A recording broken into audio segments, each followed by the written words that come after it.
자동차 운전을 하다 보면 가끔 어쩌다 나도 모르게 멍 때릴 때가 있어요. 얼마 가고 보니까 뭐 아무 생각 없이 그냥 갔는데 차는 잘 가고 있었던 거예요. 깜짝 놀래죠. 몇 미터인지 모르지만 멍하니 아무것도 생각 없이 얼마가 운전하고 있었던 건데 정신을 차리고 보면 아찔한 겁니다. 특별히 고속도로를 달릴 때는 조심해야 되죠. 아주 순간이거든요. 그래서 그냥 좌우 살펴고 앞을 잘 보고 위도 살펴가면서 아주 신중하게 운전을 해야 됩니다. 만일 고속도로 같은 데서 멍 때리다가 큰 사고를 당하면 삶 자체가 망가져버리죠. 말지 않습니까? 그러므로 고속도로 장거리 운전할 때 끝까지 정신 바짝 차리고 앞뒤 좌우 살피면서 달려야만 목표까지 잘 갈 수가 있는 것입니다. 그래서 저는 밤늦게 이렇게 한겨울에 집회하고 막 이렇게 고속도로를 달려올 때가 있는데 그때 막 졸리잖아요. 그 문을 활짝 열어놓고 찬바람 막 쓰더라도 상관없어요. 내가 사는 게 중요하니까. 그럴 정도입니다. 이와 같이 우리 인생살이도 하나님의 축복 속에 잘 사는 인생이 되기 위해선 늘 영적으로 깨어 있어야 합니다. 성경은 그렇게 경고하고 있어요. 그러므로 우리가 인생의 운전대를 붙잡고 살아갈 때 영적으로 항상 깨어서 우리 초점을 어디에 맞춰요? 하나님과 하나님 말씀에 잘 맞춰 사방에서 들려오는 소리와 부르짖음에 민감해야 되는 것입니다. 그렇지 않으면 어느 한순간에 세상 안 믿는 사람들과 다를 것 없는 세상적인 화려한 것들의 유혹에 빠져서 세상적인 꿈에 초점 맞추고 붙잡고 살다가 세상 사람들처럼 어둠 속에 순식간에 떨어져서 타락하는 경우가 있다는 얘기입니다. 그래서 저는 새해 들어서 매주 우리 금년 한 해 동안 아니 우리가 평생도록 가슴에 품고 살아가야 될 사명과 비전을 설교하고 있는데 지난 3주간에는 우리 그리스도인들이 사방에서 들려오는 소리가 있는데 그 소리를 잘 들어야 된다. 다시 말하면 위로부터 들려오는 소리가 있고 또 아래로부터 들려오는 소리 또 밖에서 들려오는 소리 이 세 가지 소리를 잘 들을 수 있는 영적인 사람들이 되자고 말씀드렸죠. 첫째 위로부터 소리는 뭐예요? 하나님의 부르심입니다. 누가 나를 위하여 갈고 추수할 것은 많은데 일꾼이 없구나 하는 이 부르짖음을 들읍시다. 두 번째 저 아래 지옥 불꽃으로부터 들려오는 부르짖음입니다. 자신의 친족들에게 누가 좀 전도 좀 해주십시오. 또 아니면은 하나님 제발 우리 안 믿는 내 형제들에게 가서 내가 지금 고통당하는 지옥 불못에 떨어지지 않게 해달라고 이렇게 간절히 전해줄 사람을 좀 보내달라는 그런 음성을 우리가 공부했습니다. 세 번째 국내외에서 들려오는 온 세상 사람들의 아우성 소리 뭡니까? 어서 와서 우리 좀 도와달라 우리를 좀 구원해달라 하는 이런 소리를 듣자고 지난주에 말씀드렸습니다. 오늘은 마지막 네 번째 내 안에서 들려오는 믿는 자들의 양심의 소리라는 제목으로 신앙의 위대한 선배이자 우리 모두의 신앙의 모범이 되시는 사도 바울을 통해서 우리들이 왜 복음전도와 영혼구원의 사명과 비전을 붙들고 살아야 되는가, 왜 평생 그리스도인 전도를 하면서 살지 않으면 안 되는가를 배움으로 금년 한 해가 여러 가지로 참 세상에 우리를 위협하고 어렵게 하지만 그럼에도 불구하고 그 어느 해보다도 그리스도인들의 삶이 평탄하고 하나님이 기대하시는 열매도 풍성하고 보람차고 행복한 한 해가 되시기를 축원합니다. 자, 오늘 본문의 핵심 내용과 교훈을 보면 오늘 본문 보면 젊은 날에 예수님을 만남으로 거듭나서 인생이 180도로 뒤집어진 사도 바울의 사명과 비전 선언이 나오고 있습니다. 즉 구원받은 나는 평생 어떤 자세로 무엇을 위해서 살 것인가를 분명하게 성경에 기록한 내용입니다. 사도 바울의 변화는 진실로 회개하고 예수님을 만나 그분을 믿음으로 거듭난 성도들이라면 우리 모두가 체험한 변화와 다를 수가 없습니다. 사도 바울이 원래 어떤 사람이었나요? 예수 믿기 전에는 여호와 하나님을 조상 대대로 믿어온 유대교 집안이요 그 중에서도 가장 믿음이 최고라고 자부하는 바리새파 종교인입니다. 예배는 기본이요, 또 십계명을 지키고 11조도 내고 아주 깨끗하게 나름대로 사는 그런 사람들이었어요. 태어난 민족으로 보나 종교적으로 보나 자기 가문으로 보나 자기가 제일이요 자기가 최고인 줄 알고 누구 하나 부러워할 수 없는 젊은이였습니다. 학벌도 당대 최고의 명문대학 출신이고 당시 어학도 몇 개 국어를 할 수 있었고 또한 당시 로마 시민권까지 가진 최고의 지성과 그 조건을 갖춘 장래가 촉망되는 유대 나라의 정치적 종교적인 지도자감이었습니다. 그 당시 유대 사회를 시끄럽게 하던 예수는 그들의 관점에서는 이단의 괴수고 기독교도들은 사입이 이단이라고 생각하고 그들을 핍박하고 박해하는 데 앞장섰던 사도 바울인데 그는 어떤 생각이냐면 저런 이단들, 하나님 관점에서 볼 때 이단인들이라면 저들은 죽여도, 자기들이 때려 죽여도 하나님 기뻐할 거라고 생각했던 인물이에요. 그렇기 때문에 성령 충만한 가운데 열심히 회개하고 예수 믿어 구원받읍시다 외치던 스데반 집사를 죽이는 데 앞장섰고 또 날마다 기독교인들이 여기저기 어디서 모인다는 정보를 수집한 국정원처럼 정보를 수집하고 옛날 국정원입니다.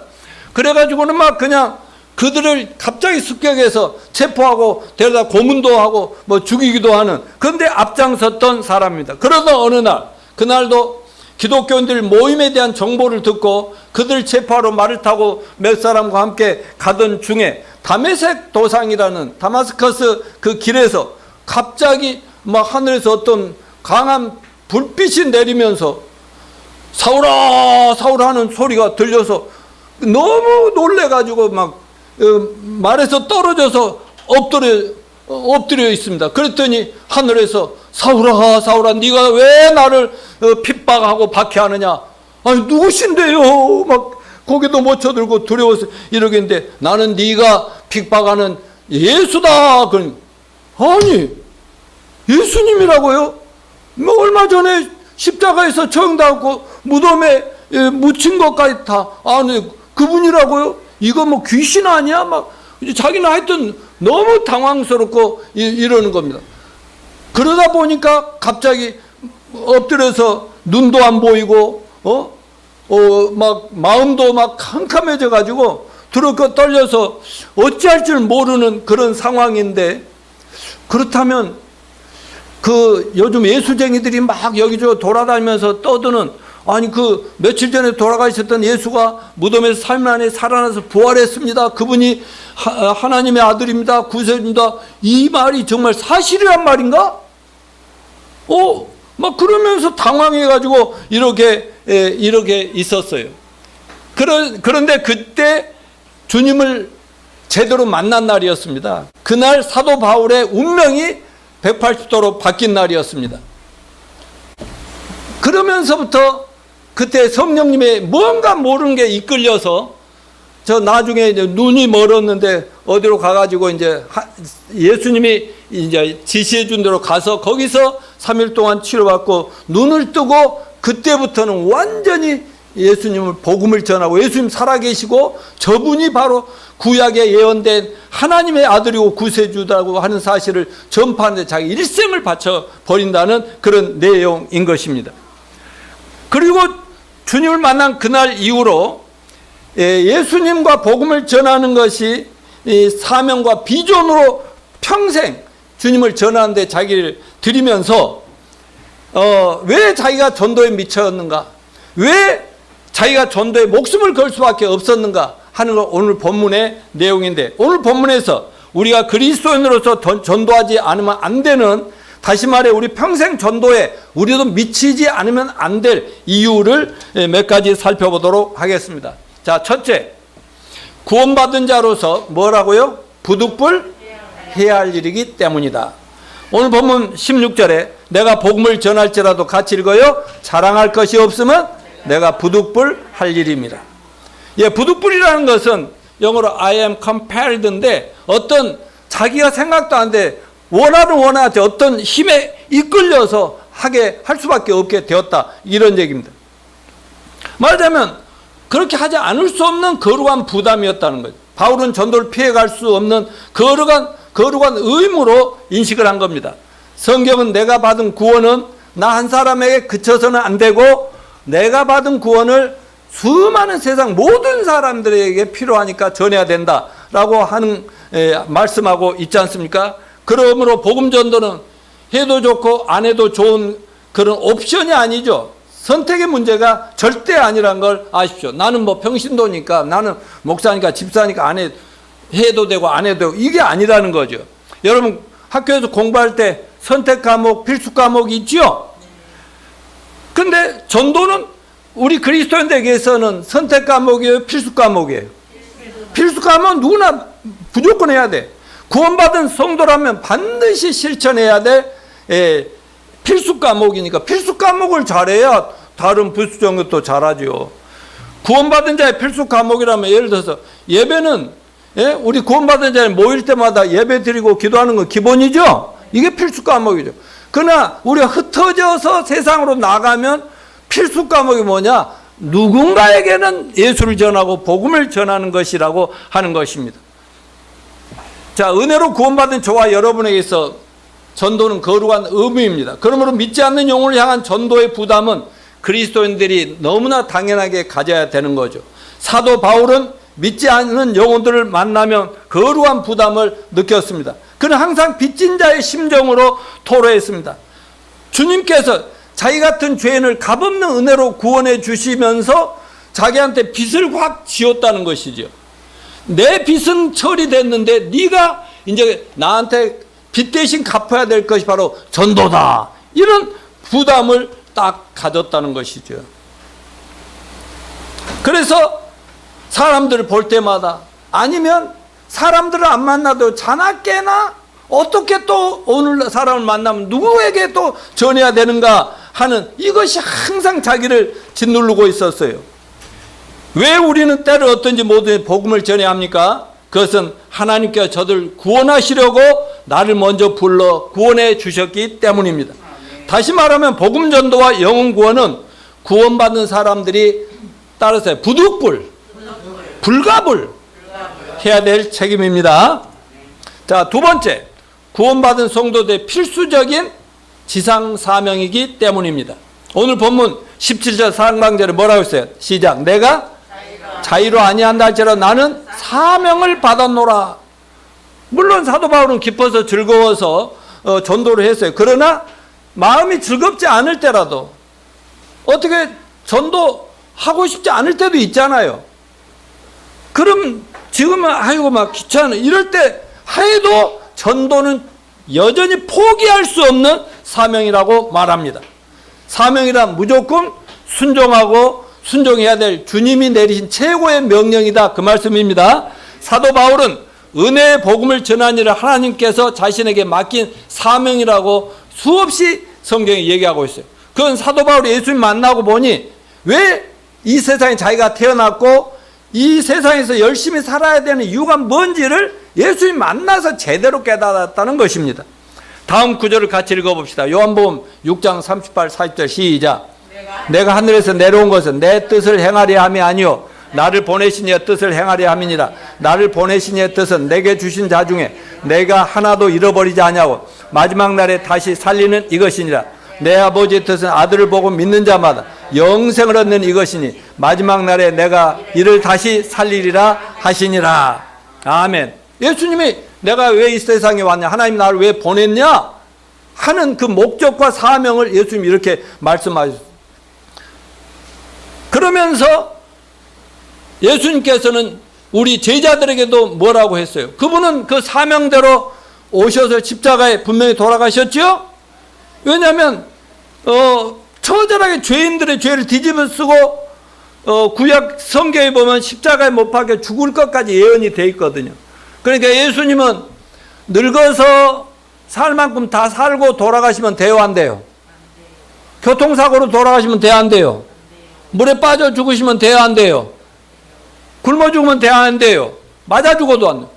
그분은 반드시 그냥 정신 말짱한데 처참하게 죽으셔야 했다, 그 말씀입니다.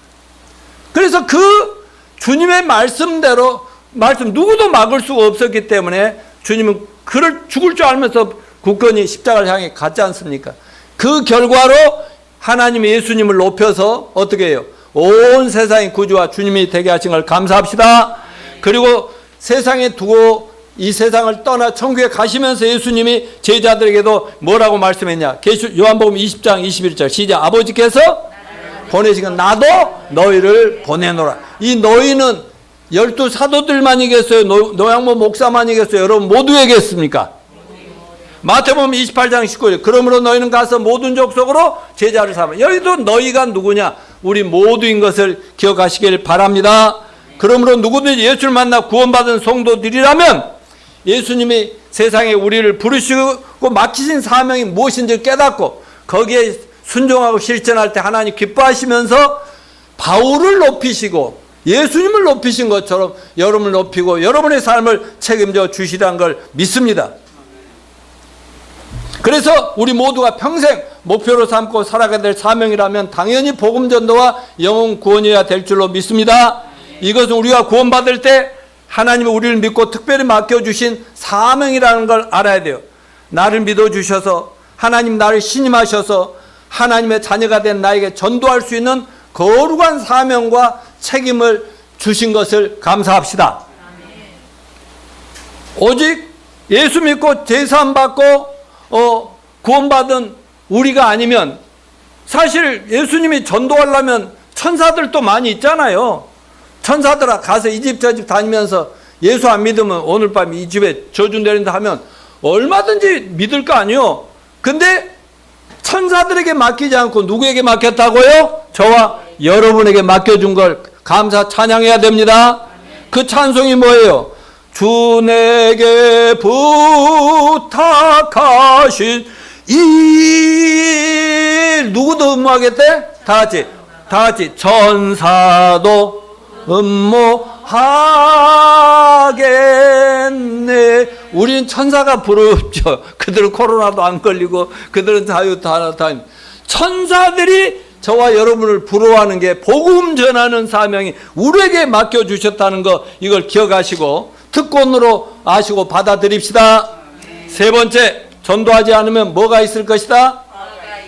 예, 오늘 16절 하반절 만일 복음을 전하지 않으면 내게 화가 있을 것이다 이랬는데 여러분 화가 있을 것은 뭐예요? 영어로 curse야. 저주가 있을 것이다. 하나님은 축복 아니면 저주입니다. 아멘요.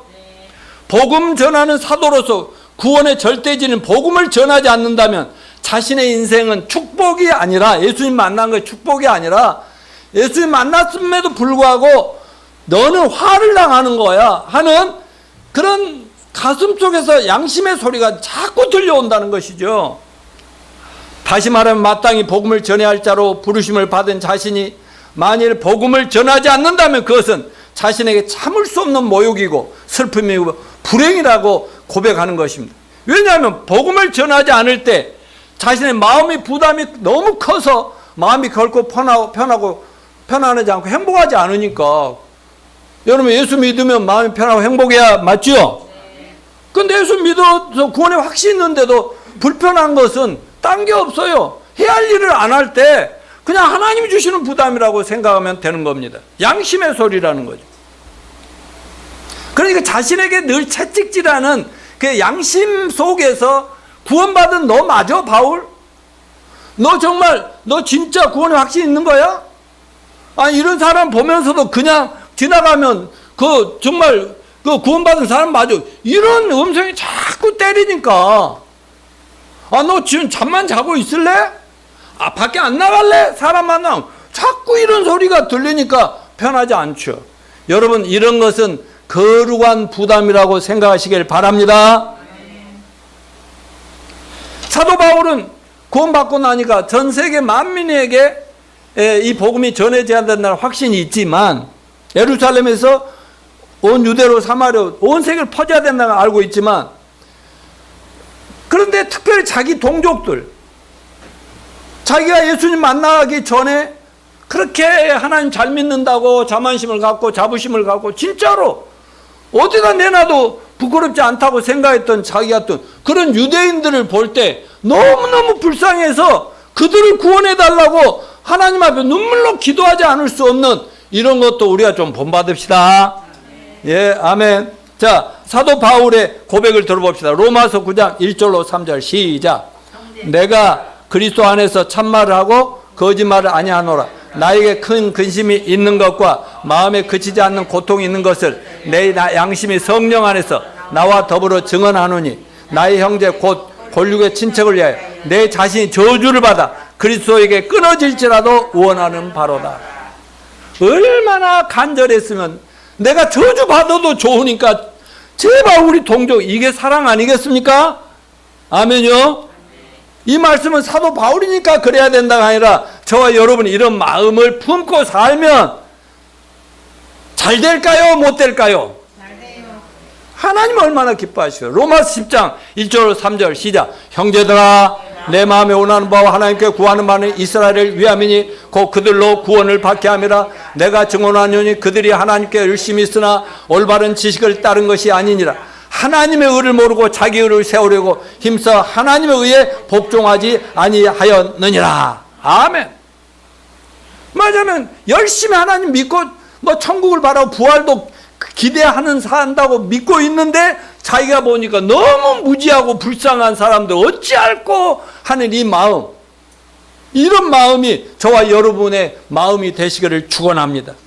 우리 살아있는 동안 가족, 친지, 이웃, 직장 동료, 아는 사람들, 내가 만나는 사람, 내가 어느 곳을 가든지 나 만나면 이 사람이 구원받고 영생 얻고 천국 가는 그런 사람이 되게 해달라고 날마다 기도하면서 그런 간절한 소원을 품는 여러분이 되시기를 축원합니다. 자, 넘겨주면 열왕기하 7장 3절로부터 20절에 보면은요, 다 읽을 필요는 없지만 4명의 문둥병자가 전한 기쁜 소식이라는 내용이 나오는데 이때는 엘리야 선지자 시절입니다. 그러니까 엘리사.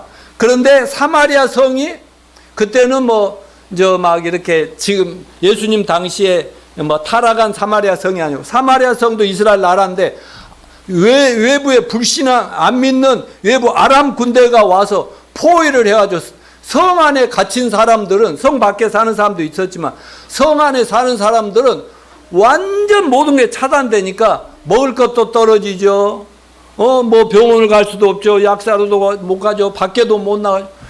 그게 너무 큰 기근이 막 닥치니까 오랫동안 그랬지. 밖에다 그 적군들은 텐트를 치고 장막을 쳐놓고 거기서 먹고 자고 하면서 이들이 굶어 죽을 때까지, 나중에 손 들고 나올 때까지 기다리는 것. 그런데 나중에 너무 배가 고프니까 엄마들은 자기 어린 애기들이 막 애기로 보이는 거 아니라 막 짐승으로 보이고 막 고기로 보여가지고 삶아 먹고 막 뜯어 먹고 이런 비참한 상황에 있었는데 마침 그때 성 밖에 어귀에 이렇게 문둥병자들은 따로 있었잖아요. 문둥병자 4명이 있었어요. 이러다 큰일 났어요. 성 안에 들어가서 또 얻어먹을 수도 있고 한데 그러지도 못하지. 적군들이 있으니. 그런데 가만히 생각해보니까 지들끼리 회의를 하는 거죠. 이렇게 죽으나 저렇게 죽으나 마찬가지다. 혹시라도 몰래 가다가 맞아 죽으나, 혹시 적군들이지만 우리 불쌍하게 여기서 식량 좀이라도 달라고 하다가 이 유대인 놈들인데 하고 죽이면 죽는 거고 다행히 얻어먹으면 사는 거지 하고 그 굶주리고 몸도 약하고 이런 데서 따박 이렇게 걷는데 그때 잘 들으세요. 하나님이 역사하십니다. 하나님이 그 아람 군대들한테는 무슨 소리, 어마어마한 군대가 막 이렇게 자기들 향해서 오는 것 같은 소리로 들리게 합니다. 드디어 저 안에 성 안에 있는 사람들이 옆에 있는 햇사람 여기 군대 저기 군대 불러가지고 자기들을 아주 치러 오는 거야. 그래가지고 허겁지겁 막 짐보따리고 무기고 말이고 장막 집이고 다 놔두고요. 막 전부 다 도망가 버려요. 근데 이 4명이 가보니까 아무도 없어요. 장막을 들여다보는데도 아무도, 문도 다 열려 있고 말들도 있고 보니까는 그 안에 먹을 것도 너무 많이 있고, 그런데 이거를 성 안에 사람들 알아요, 몰라요? 그래서 자기들이 실컷 먹고 막 보물 같은 것도 다 자기가 챙기고, 이 방에 가봐도 그렇고 이 집에 들어가봐도 텐트 속에 들어가면 뭘 너무 많은 거예요. 그래서 실컷 먹고 배부르다 보니까는 막 보물도 챙기다 보니까 어떤 마음이 들었느냐, 한 사람이 이렇게 얘기했어요. 야, 우리들은 배불리 먹었는데 저 안에 우리 동포들은 다 죽어가잖아. 그래도 여기에 그놈들 다 떠났고 여기에 엄청난 게 있다고 알려주는 것이 동족의 도리 아닐까? 그러니까 다 같이 동의하죠.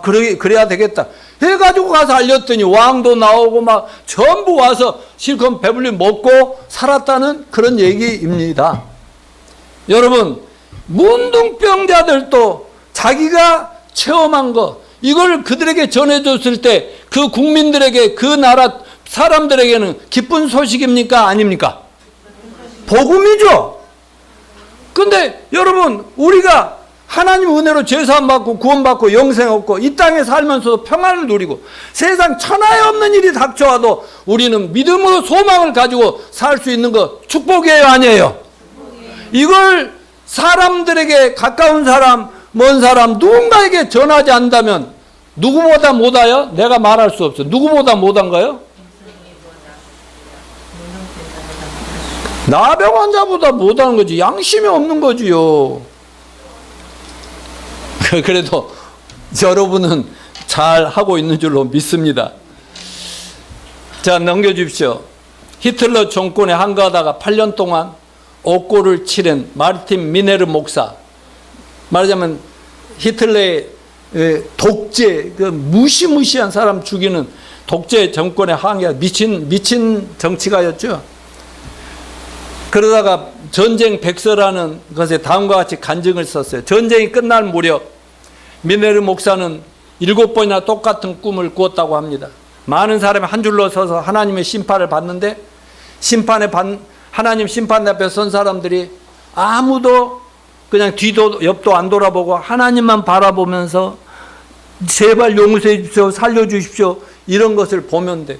그런데 그 중에 딱 한 사람이 자꾸 하나님도 안 쳐다보고 뒤를 자꾸 돌아 뭐라고 하더라는 겁니다. 그런 거에 꿈에 8번이나 그런 꿈을 꿨다는 거예요. 근데 가만히 이렇게 보니까 자기가 이놈 너는 물러나야 돼 하고 했던 독재자 히틀러였습니다. 그때 하나님께서 미네르 목사에게 히틀러가 이렇게 된 건 네 책임이 있다 그랬어요. 이 말을 들은 미네르 목사는 소스라치게 놀랐습니다. 그리고 이어서 너는 8년 동안 히틀러 정권과 싸웠지만 그에게 한 번이라도 전도를 예수 믿어야 된다고 한 적이 있느냐? 이렇게 하나님의 음성이 들리는 것입니다. 그러니까 바로 너 책임이다. 이 사람이 전쟁을 일으키고 이렇게 많은 사람 죽인 거는 저가 예수를 모르고 거듭나지 못한, 믿지 않으니까 미친놈이 돼서 저런 거 아니냐, 이렇게 얘기를 하는 것입니다. 우리 모두가 매일의 삶 속에서 나중에 후회할 그런 일이 없이 젊으나 늙으나 내가 할 수 있는 한 나로선 최선 다했다. 열매를 얼마 맺냐 못 맺냐 그 얘기 아닌가 기억하십시오. 내가 최선을 다했냐 못했냐. 하나님은 내 마음의 중심을 보신다. 겉으로 드러난 거 얼마나 이루어냈냐가 아니라 마음의 중심을 보신다고 저는 확신합니다. 여러분, 이제 대선이 끝났습니다. 그런데도 신앙인들이, 특히 목회자들도, 며칠 전에 목회자 모임을 다녀왔는데 끝나고도 서로 또 욕하고 또 자기네가 이겼다고 졌다고 비판하고 막 욕하고 막 전라도 욕하고 어쩌고 저쩌고. 밥 먹고 참고 있다가 한마디 해줬거든. 우린 목사 아니냐. 목사는 이 사람도 진 사람도 이긴 사람도 다 사랑하고 품고 그들이 구원받지 않았으면 구원받게 해야 되고, 나하고 반대편도 내 동포고. 맞아요, 안 맞아요? 오죽했으면 내가 웬만하면 안 끼어드는데 그렇게 했다는 거죠. 여러분, 이번 윤석열 당선자도 구원받아야 되죠? 천국에서 만나면 좋겠어. 보기 싫어요. 반대파는 보기 싫고. 만나야죠. 하나님은 김정은이도 만나고 싶어하고, 푸틴도 천국에 오기를 바라고, 나 같은 죄인도 구원해 주신 하나님이 얼마나 바라시겠어요? 맞습니까? 안 맞습니까? 그러면 우리는 나하고 이념이 다르고 생각이 다르다 하더라도 전부 구원받아야 될 대상이라는 알고 저를 위해서 기도해 주는, 언제나 윤석열 당선자 대통령을 내가 대통령 할 때나 안 할 때나 나 좀 만나게 해달라고 기도 한번 생각나게 해주세요. 만나면 하겠어요. 내가 이명박 대통령 되기 전에 회장 때 전도 도전했잖아요. 거듭나야 된다고. 김대중 전 대통령 되기 전에 내가 얘기했잖아요. 예? 정말 구원받은 사람은 그 정권이 문제가 아니라 그 영혼이 불쌍해서 전도해야 되는데, 윤석열도 전도할 기회가 오기를 저는 바랍니다. 나는 만나면 다른 게 바라는 게 없기 때문에 그것만 바라요. 예배당 하나 지어줘라. 그러면 네 편 될게. 나 이런 거 안 하거든. 네 번째, 뭐예요? 왜 전도해? 전도는 금생관 내세 하나님의 보상이 있음을 믿기 때문에. 아멘이요?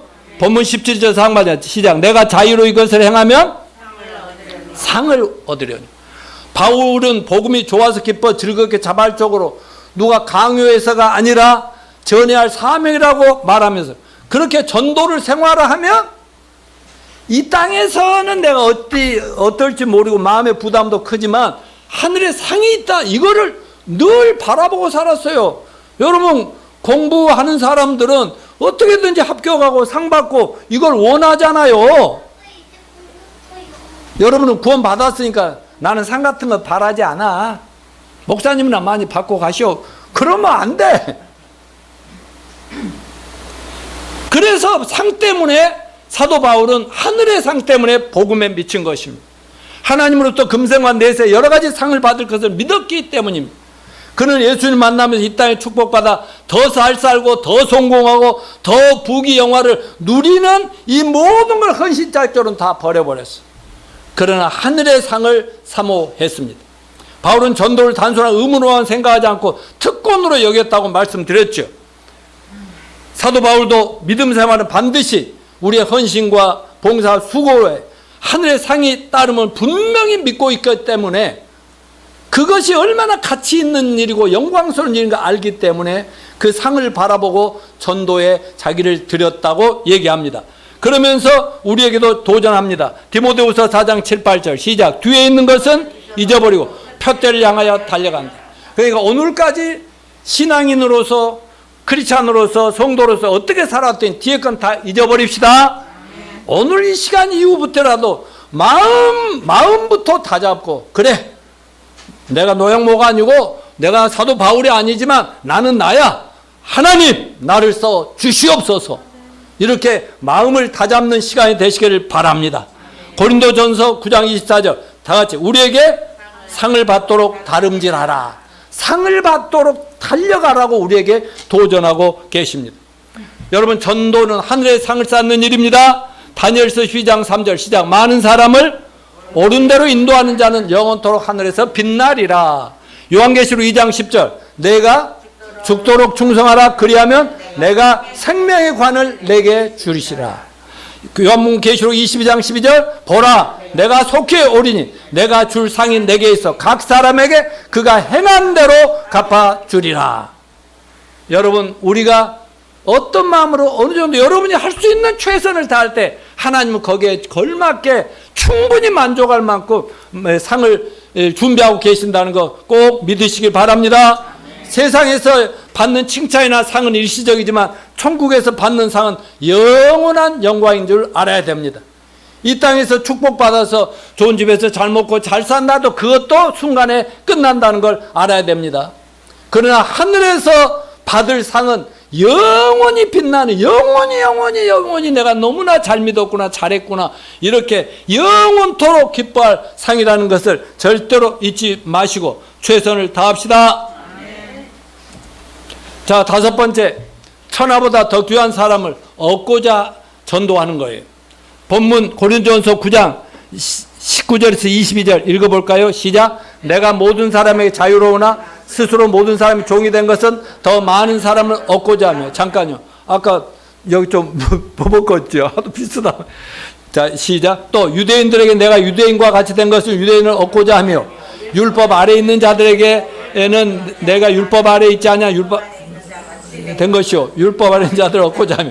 나도 그런다. 율법 없는 자에게는 내가 하나님께는 율법 없는 자 아니요 도리어 그리스도의 율법 아래 있는 자나 율법 없는 자와 같이 된 것, 율법 없는 자들을 얻고자 함이라. 약한 자들에게 내가 약한 자가 된 것이 약한 자들을 얻고자 하며, 내가 여러 사람에게 여러 모습이 된 것 아무쪼록 몇 사람도 구원코자 함이라.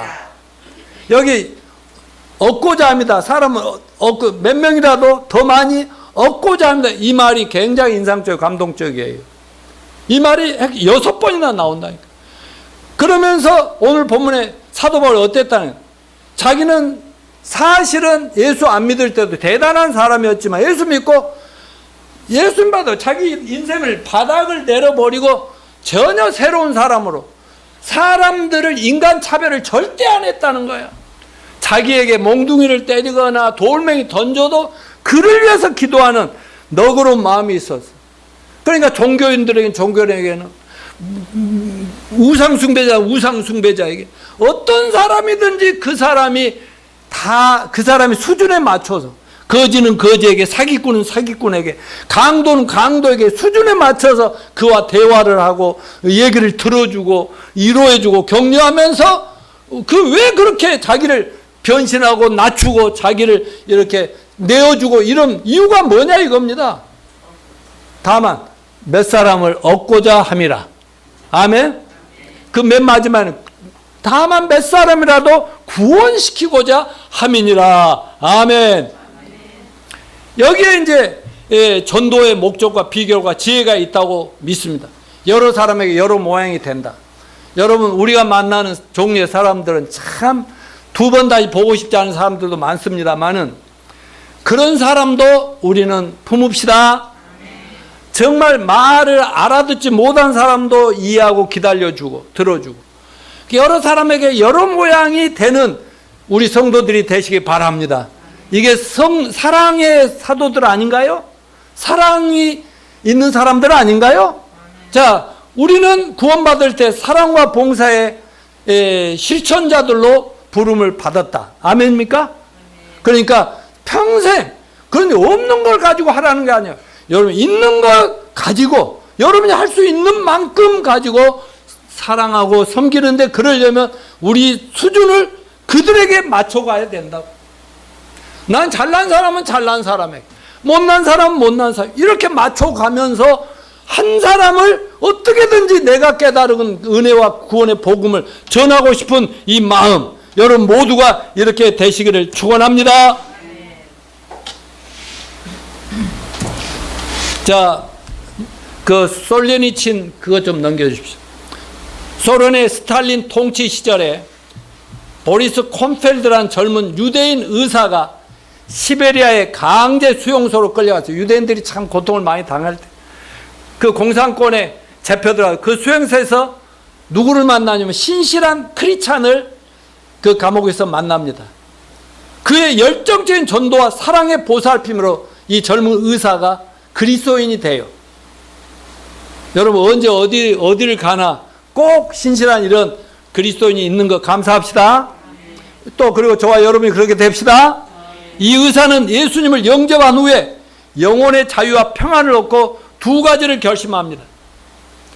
자기에게 하나님의 사랑을 가르쳐준 그 그리스도인처럼 이웃을 사랑하고 살겠다는 것과, 살아있는 동안 난 사랑을 베풀어야 되겠다는 것과, 두 번째는 복음을 열심히 전하여 영혼을 구원하겠다, 이렇게 살겠다는 결심을 그 의사가 깜빵에서 합니다. 그는 시베리아 수용소에서 다시 의사니까 안 죽이고 의사로 일하게 되었을 때 한 젊은이가 병으로 사경을 헤매고 있음을 알고 안타깝게 여기서 몰래 그 교도소 안에서 그를 수술을 해줘가지고 병을 고쳐줬나 봐요. 이 사실이 들통나니까 수용소 법을 어겼다는 이유로 사형 언도를 받고 처해지게 됩니다. 사형 전날 이 의사는 수술해준 젊은이와 밤을 새워가면서 하나님 사랑을 전하고 예수 그리스도의 구원을 진지하게 논의합니다. 이튿날 아침 의사는 처형 직전에 마지막으로 이런 질문을 받습니다. 당신이 선택한 것에 대하여 후회가 없습니까? 그때 뭐라고 이 죽어가는 의사가 말하냐? 예수 믿는 자에게는 결코 후회함이 없습니다. 어서 죽이시오. 유명한 대답을 남겼다고 합니다. 그는 한 영혼을 사랑의 복음을 전했고 예수 그리스도의 영광스러운 약속을 보여준 겁니다. 그때 이 의사로 인하여 살아난 젊은이가 나중에 정말 그 세계적으로 유명했던 노벨 문학상 수상 작가 알렉산더 솔제니츠, 수용소 군도라는 책도 썼죠. 그런 솔제니츠 이 사람이 나중에 소련을 탈출하고 막 세계적으로 이런 사실을 전하고 그랬지 않습니까? 한 영혼 구원을 위해 자기 자신을 다 내려 그 입장에 서서 그를 살리는 일에만 전념한 예수님 닮은 의사를 우리 모두가 본받게 되기를 바랍니다. 결론적으로 우리 모두 사도 바울처럼 평생 한 영혼 구원에 헌신합시다. 여러분, 구원받는 순간 우리는 온 세상 만민에게 예수님과 그분이 준비하신 구원의 복음을 전한 사명을 받은 것을 특권으로 알고 감사합시다. 이거 부담으로 받아들이지 맙시다. 제가 열심히 계속 전도하자고 시도 때도 없이 외치는 건 설교할 내용이 없어서가 아닙니다. 필수 과목 이것 잘해야 나머지 다른 것도 그냥 자동적으로 잘하게 되니까. 여러분, 이 전도는 뭐 노양모 목사 폼질라고 하는 것도 아니고 교회가 막 잘되게 하려는 것이 아니라 난 여러분 잘되게 하기 위해서 강조한다는 거 믿어주시길 바랍니다. 난 언젠가 여러분이 내 말을 귀담아 듣고 여러분 삶의 현장에서 여러분 할 수 있는 최선을 다해서 사람을 섬기고 사랑하고 기회가 되면 간증하고 복음 전하고 이렇게 했더니 그날은 구원을 못 받았어. 언젠가 하나님의 성령이 역사해서 구원시킬 거 아니겠어요?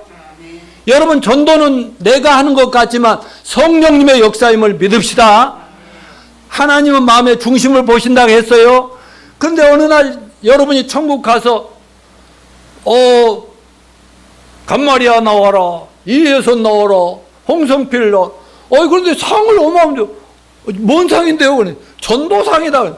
나 별로 한 것이 없는데 무슨 전도상인가요? 근데 딱 돌아보니까 노양모 목사하고 뒤에 다 해서 한 줄에 쫙 서 있는 거야. 그러면 그때 나한테 감사해야 돼, 안 해야 돼? 나는 내일 전도해 준 사람들에게 이렇게 만드는 분에 감사할 거고. 여러분, 이 땅에 살면서도 해피하고 행복하고 예수 잘 믿었다, 교회 잘 만났다. 또 천국에 가서도 와 그랬구나 하고 정말 서로 우리 안아줄 수 있는 그런 여러분을 위한 거지 나를 위한 것이 아니야. 하나님이 전도를 우리에게 사명으로 주신 건 우리를 너무나 사랑하셔서 너무나 잘되게 하기 위해서 그러신 줄 믿으시고 금년에 열심히 배우고 준비해서 기회가 되는 대로 나누시는 여러분 되시기를 축원합니다.